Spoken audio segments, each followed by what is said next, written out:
कल्पना कीजिए कि आप जे मेन एग्ज़ाम दे रहे हो और आप फिजिक्स सेक्शन को सॉल्व कर रहे हो और आपके सामने एक ऐसा क्वेश्चन आता है जिसको आप काफ़ी दिनों से इग्नोर कर रहे थे। उस चैप्टर को आप काफ़ी दिनों से इग्नोर कर रहे थे, बट आपको शायद एक फॉर्मूला पता होता, शायद एक छोटा सा कॉन्सेप्ट पता होता, तो शायद उस प्रॉब्लम को आप कर पाते। शायद उस क्वेश्चन को करके आपके 4 मार्क्स और इंक्रीज हो जाते।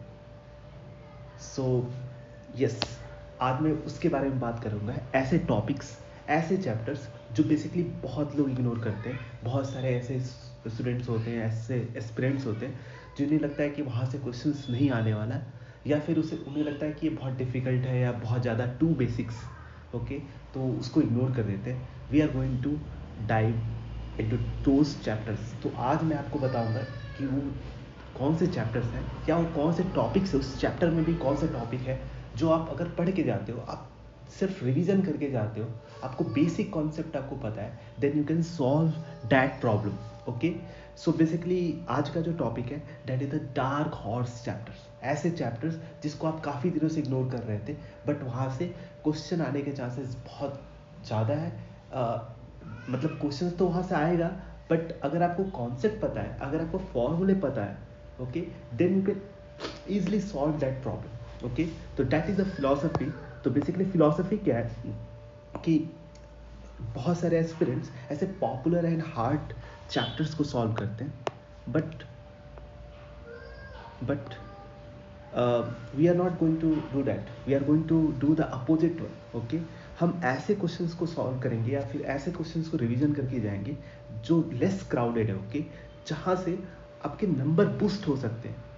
सोचो आप आपके अगर ऐसे चैप्टर्स आप रिवीजन करके जाते हो, आपको फॉर्मूले पता है, आपके 20 मार्क्स एक्स्ट्रा आते हैं, सोचो, that is a good thing. Okay, आपके रैंक बूस्ट होगा। ओके, सो बेसिकली हम ऐसे चैप्टर्स की बात करेंगे जो बेसिकली बहुत लोग इग्नोर कर देते हैं, बहुत सारे एस्पिरेंट उसको इग्नोर करते हैं, बट वो हाई ROI है। Okay, return on investment. Okay, and less crowd competition, जो बहुत सारे एस्पिरेंट्स को छोड़ के जाते हैं, बट अगर आप उसको करके जाते हो then you can easily get good marks. Okay, आपके रैंक बूस्ट होगा। आप टॉपर तो नहीं बनोगे, आपको टॉपर बनने के लिए आपको तो सब कुछ आना चाहिए, बट आप स्मार्टली आप उस टॉपिक्स को आप पढ़ के जाते हो, स्मार्टली कुछ क्वेश्चंस करके जाते हो, then you can get good marks. Okay, so basically easy marks, okay, high add, okay, and low competition. ऐसे चैप्टर्स को, ऐसे टॉपिक्स को हम डिस्कस करने वाले हैं। Okay, the first one is basically units, dimensions and errors. Okay, क्यों लगता है कि ये एक बहुत ज़्यादा इग्नोर्ड चैप्टर, क्यों मुझे ऐसा लगता है? क्योंकि बहुत सारे जो एस्पिरेंट्स होते हैं उन्हें ऐसा लगता है कि ये बहुत ज़्यादा बेसिक है, बहुत ज़्यादा आसान है, ये हो जाएगा, इसको छोड़ देते हैं। बट ट्रस्ट मी, अगर आपने प्रैक्टिस नहीं किया है, अगर आपको आपको नहीं पता कि कैसे सॉल्व करना है, तो डेफिनेटली आप गलत करके आ सकते हो। और ये ऐसा चैप्टर है जहाँ पर बहुत ज़्यादा आपको समय नहीं लगने वाला। ओके, अगर आपको पहले से बेसिक चीज़ें पता है, आप 2-3 आवर्स में इस चैप्टर को आप प्रिपेयर कर सकते हो। एंड बेसिकली आप किसी भी यूट्यूब लेक्चर्स को देख सकते हो, या फिर आप कोई भी शॉर्ट नोट्स को देख सकते हो, और कुछ क्वेश्चंस को प्रिपेयर कर सकते हो, बेसिकली आप सॉल्व कर सकते हो। Okay, and you can see कि यहाँ से डेफिनेटली क्वेश्चन आता है एरर से, डायमेंशन से। डायमेंशंस कैसे, मतलब अगर आपसे ऐसा क्वेश्चन आ सकता है कि लाइक आपको फंडामेंटल यूनिट्स के फॉर्म में लिखना है। Let suppose H Planck constant, okay, C the speed of light, and charge के फॉर्म में as a basic fundamental quantities के टर्म में किसी क्वांटिटीज़ को पूछा जाए लिखने को, देन वैसे क्वेश्चंस आपको आने चाहिए। एरर्स में अगर परसेंटेज एरर कैसे निकालते हैं, बेसिक क्वेश्चंस आते हैं, बट आपको आपने बस प्रैक्टिस किया उस प्रॉब्लम्स को, या फिर आपको पता है कि कैसे सॉल्व करना है, then you can easily execute, you can easily solve that problem in the exam. Okay, so basically the dimensional analysis, okay, or percentage and absolute errors, okay, okay, and significant figures, like आपको ऐसे questions आते हैं, हर बार आते हैं, हर साल ऐसे questions आप देख सकते हो। Okay, and definitely error propagation. Okay, तो इस तरह के क्वेश्चंस आप डेफिनेटली प्रैक्टिस करके जाओ। Okay, the second one is experimental physics. Trust में ये बहुत सारे स्टूडेंट छोड़ कर जाते हैं एंड उन्हें नहीं पता कि ये जो चैप्टर है ये बहुत ज़्यादा मतलब ईजी चैप्टर है। लाइक अगर आपको वर्नियर कैलिपर्स या फिर स्क्रू गैस आपको चलाने आता है, आपको पता है कि उसके बेसिक फंक्शनलिटी के बारे में पता है, आपको पता है कि कैसे लीस्ट काउंट कैसे पता करते हैं कि हर इंस्ट्रूमेंट का, लाइक वर्नियर कैलिपर्स का लीस्ट काउंट कैसे पता करते हैं। यू कैन सी, आप देख सकते हो ये यहाँ पर ना, यहाँ पर अगर आप इसको सॉल्व करते हो ना तो यहाँ पर एक्यूरेसी बहुत ज़्यादा हाई रहती है कि यहाँ पर प्रॉब्लम्स आपकी हो जाए। अगर आपको बेसिक ग्राफ इंटरप्रिटेशन पता है, जीरो एरर लॉजिक आपको पता है, जीरो और एरर लॉजिक के प्रॉब्लम्स आपने अगर किए हैं, या लॉजिक बेस्ड जो एक्सपेरिमेंटल क्वेश्चंस होते हैं उसको आपने प्रैक्टिस किया है, PYQs को सॉल्व करके जाओ। आई वुड से कि 3 इयर्स की PYQs के क्वेश्चंस को आप देखो, एक बार एनालिसिस करो कि उस तरह के क्वेश्चंस आपसे हो पाते हैं या नहीं। अगर नहीं हो पाते हैं तो एक बार नोट्स देखा जाओ, एक बार कोई यूट्यूब लेक्चर्स देख लो आप। Okay, and you can see कि वो क्वेश्चन हो पाते हैं। अगर आपकी हर साल एक क्वेश्चन जरूर आता है एक्सपेरिमेंटल फिजिक्स से, और सोचो आप एक क्वेश्चन कर पाते हो तो 4 मार्क्स आपके इंक्रीज हो जाएंगे। Okay, and with the least preparation, आपको बहुत ज़्यादा प्रिपेयर करने की जरूरत नहीं है ऐसे चैप्टर्स के लिए। ओके, बट इनफैक्ट आपको बस पता है कि कैसे लीस्ट काउंट निकालना है, या जीरो एरर लॉजिक के क्वेश्चंस आपको पता है। ओके, एंड बेसिक ग्राफ के क्वेश्चंस आपको वहाँ से जो आते हैं वो आप कर पाते हो, then you can easily score. Okay, आप उसमें उसको सॉल्व कर सकते हो वहाँ पर। Okay, so please prepare this, that is the second one. Okay, and the third one is the properties of matter. Okay, properties of matter में क्यों बोलता हूँ, बहुत बच्चों को, बहुत सारे स्टूडेंट्स को ऐसा डर लगता है कि लाइक ये बहुत ज़्यादा बोरिंग है। ओके, एंड आई मीन इससे बहुत ज़्यादा क्वेश्चंस नहीं हो पाते हैं, बहुत बच्चे छोड़ के जाते हैं। ओके, लेकिन आपको ध्यान रखना है कि ये जो चैप्टर है ये एक्चुअली बहुत आसान चैप्टर है। ओके, क्यों मैं ऐसा बोल रहा हूँ, क्योंकि अगर आपको बेसिक फॉर्मूले पता है, आपने बेसिक क्वेश्चन स्ट्रिंग के क्वेश्चन सॉल्व किए जहाँ पर, या फिर एक मैसिव रॉड के क्वेश्चन सॉल्व किए। Okay, basic questions. Okay, in fact यहाँ पर बेसिकली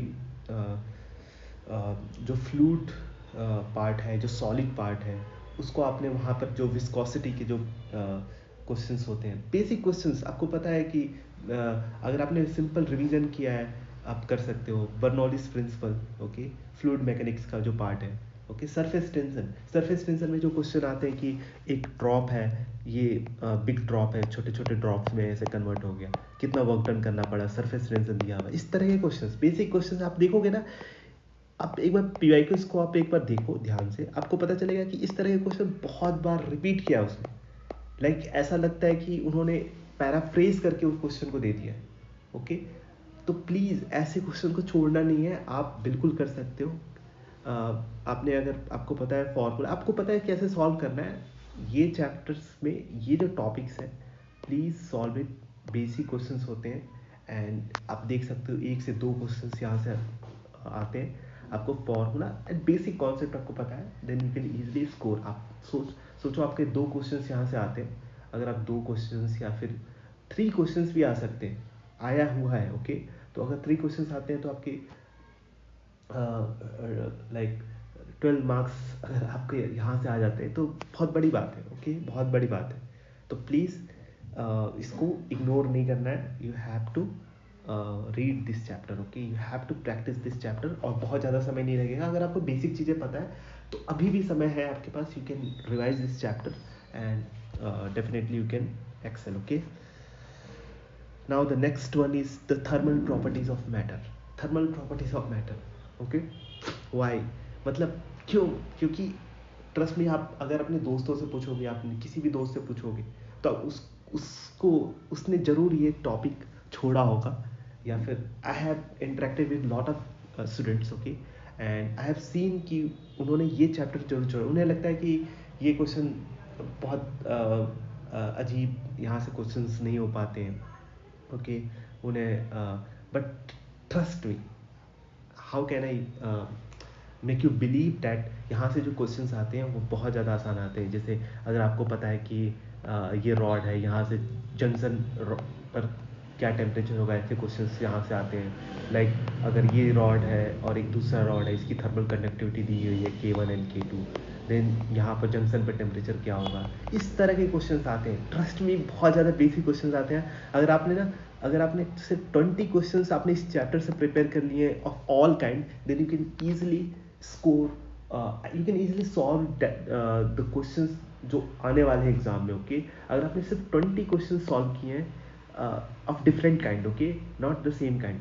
तो थर्मल एक्सपेंशन के जो क्वेश्चंस आते हैं, थर्मल एक्सपेंशन आपको पता होगा, अल्फा बीटा गामा, जहाँ से क्वेश्चंस आते हैं उनके बीच का रिलेशन आपको पता होना चाहिए।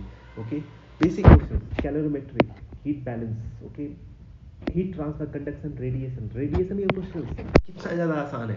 रेडिएशन, लाइक अगर मैं बात करूँ कि रेडिएशन में जो क्वेश्चंस आते हैं, लाइक विंस डिस्प्लेसमेंट लॉ से आप देखोगे कई बार क्वेश्चंस आए वहाँ से, और ये एक बेसिक फॉर्मूले पर बेस्ड होता है, lambda T, lambda maximum is always equal to constant.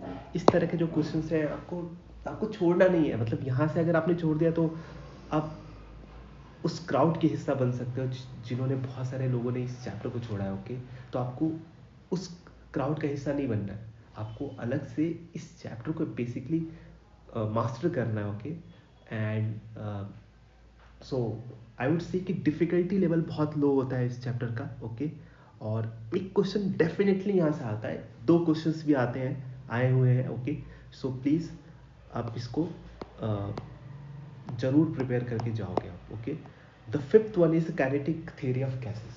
Kinetic theory of gases में मतलब क्वेश्चंस इजीली हो जाते हैं। आपको यहाँ से जो मेन प्रॉब्लम जो बच्चों को आती है कि कब आपको O2 या O कब, लाइक मोलर मास, कब इसका एग्जैक्ट मास लेना है, ये सब चीज़ें ना आपको वहाँ पर एरर क्रिएट कर सकता है। मतलब तो इसलिए ना आप क्या करो, आप इस तरह के क्वेश्चंस को बस प्रिपेयर कर लो। आपको पता होना चाहिए कि मीन फ्री पाथ किस किस पैरामीटर्स पे डिपेंड करता है, डिग्री ऑफ फ्रीडम और जो CP/CV is equal to gamma के बीच में क्या रिलेशन है। ओके, ये सारी चीज़ें आपको बेसिक चीज़ें पता होनी चाहिए। RMS वैल्यू, एवरेज वैल्यू और मोस्ट प्रोबेबल वैल्यू में क्या फ़र्क होती है, स्पीड और वेलोसिटी कैसे दोनों अलग अलग डिफरेंट है। ओके, ये सब चीज़ें ना थोड़े बेसिक चीज़ें आप इसके प्रिपेयर कर लो। आप देखोगे कि यहाँ से क्वेश्चंस आते हैं, हर बार क्वेश्चंस आते हैं और बेसिक क्वेश्चंस आते हैं, and you can easily prepare this chapter. Okay, आप इसको छोड़ना नहीं है। आप मैकेनिक्स जैसे पढ़ते हो ना, मैकेनिक्स को आप बहुत ध्यान से पढ़ते हो, तो उसी तरह ये भी चैप्टर है जो इम्पॉर्टेंट है। इसके क्वेश्चंस आते हैं, अच्छे क्वेश्चंस होते हैं, और अगर आपको फॉर्मूले पता, आपने बेसिक प्रैक्टिस किया है, तो इसके प्रॉब्लम्स हो जाते हैं, बहुत ज़्यादा डिफिकल्ट नहीं होंगे। ओके, तो आप इसको प्रिपेयर कर सकते हो। And the sixth one is semiconductor and the logic gates.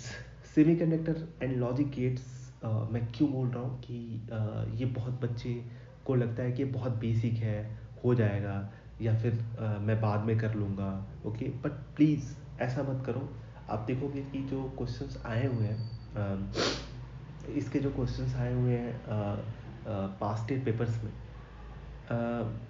आपको आपको बहुत ज़्यादा प्रिपेयर करने की ज़रूरत नहीं होती इस चैप्टर में। ओके, मतलब यहाँ से क्वेश्चंस जो आते हैं ना, वो इतने ज़्यादा आसान आते हैं कि ये मैं अगर बोलूँ कि सबसे ईजीएस्ट चैप्टर है। ओके, अगर आपको रेक्टिफायर के क्वेश्चंस आते होंगे, जीनर डायोड के क्वेश्चंस जो होते हैं, जो रेक्टिफायर में ही आता है। ओके, और रेक्टिफायर और जीनर के क्वेश्चंस जो होते हैं, रेगुलेटर, वोल्टेज रेगुलेटर की तरह काम करता है Zener diode. Okay, PN junction diode की प्रॉपर्टीज़ क्या होते हैं, जब हम उसको फॉरवर्ड बायस, रिवर्स बायस में यूज़ करते हैं तो क्या होता है, इनफाइनाइट रेजिस्टेंस क्रिएट करता है जब वो रिवर्स बायस में होता है। इस तरह के जो क्वेश्चंस होते हैं, जो बेसिक लॉजिक गेट्स के जो क्वेश्चंस होते हैं, प्लीज़ उसको प्रिपेयर करके जाओ, एंड यू कैन सी कि आप इस तरह के कर सकते हो। ओके, सो आई होप आपको ये जो प्रेजेंटेशन आपको पसंद आया, आपको समझ में आया कि कुछ चैप्टर्स आसान होते हैं, ओके। एंड बेसिकली ये तो chapters modern physics, yes, modern physics एक ऐसा चैप्टर है जो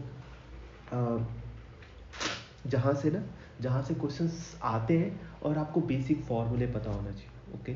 लाइक अगर आपको मैं बोलूँ कि डी ब्रोगली वेवलेंथ हुआ, या फिर फोटो इलेक्ट्रिक इफेक्ट हुआ, okay, nuclear binding energy logics, okay, इसके बाइंडिंग एनर्जी, जो न्यूक्लियर बाइंडिंग एनर्जी क्या होता है, न्यूक्लियर बाइंडिंग एनर्जी पर न्यूक्लियॉन जो होता है स्टेबिलिटी को अफेक्ट करता है। तो इस तरह के क्वेश्चंस जो होते हैं ना, जो इस पर आपको क्यू वैल्यू निकालनी हो, क्यू वैल्यू निकाल के आपसे क्वेश्चन आ सकता है। आपको पता है 1U में 931.5 mega electron volt energy release होती है, ओके। तो आप उससे क्यू वैल्यू निकाल सकते हो, क्यू वैल्यू से आपसे क्वेश्चन आते हैं, ठीक है। क्यू वैल्यू निकालने के 2-3 फॉर्मूले होते हैं, एक काइनेटिक एनर्जी का यूज़ करके, एक मास का यूज़ करके, एक बाइंडिंग एनर्जी का यूज़ करके। तो बेसिक चीज़ें आपको पता होनी चाहिए। फिर आपको पता होना चाहिए बाइंडिंग एनर्जी पर न्यूक्लियॉन और वर्सेस ए के बीच का जो ग्राफ है, उसको आप एक बार देखो, उस चीज़ को देखो। एंड ट्रस्ट में यहाँ से जो क्वेश्चंस आते हैं ना, बहुत बेसिक क्वेश्चंस होते हैं। एंड सबसे ज़्यादा क्वेश्चंस मैं बोलूँ कि ये फोटो इलेक्ट्रिक इफेक्ट आप पढ़ के जाओ, बाइंडिंग एनर्जी से डेफिनेटली क्वेश्चन आते हैं। And radioactive decay actually syllabus में नहीं है, बट 1-2 क्वेश्चन आए हैं, लेकिन वो बहुत बेसिक होते हैं। आपको फॉर्मूले बस पता होना चाहिए। Energy level diagram, please energy level diagrams करके जाओ। जब आप बाउंड सिस्टम होता है तो एनर्जी लेवल्स कैसे होते हैं, उसको करके जाना प्लीज़। आई वुड रिक्वेस्ट कि ये पता होना चाहिए आपको, ओके। एंड आप बहुत अच्छा कर सकते हो, तो आप विश्वास लेके जाओ एग्ज़ाम में। एंड अच्छे से जो टॉपिक मैंने अभी डिस्कस किया है उसको अच्छे से प्रिपेयर करके जाओ। आप देखोगे आप उस क्राउड का हिस्सा नहीं बनोगे, ओके। और आपके मार्क्स अच्छे अच्छे नंबर से, अच्छे रैंक से बूस्ट हो जाएंगे, आपके मार्क्स अच्छे आएंगे, आपका रैंक अच्छा हो सकता है, ओके। अगर आपने इसको प्रिपेयर किया है, ऐसे टॉपिक्स को प्रिपेयर किया, ओके। तो आई होप आपको बहुत अच्छा लगा। सो मिलते हैं नेक्स्ट वीडियो में, ओके। बाय।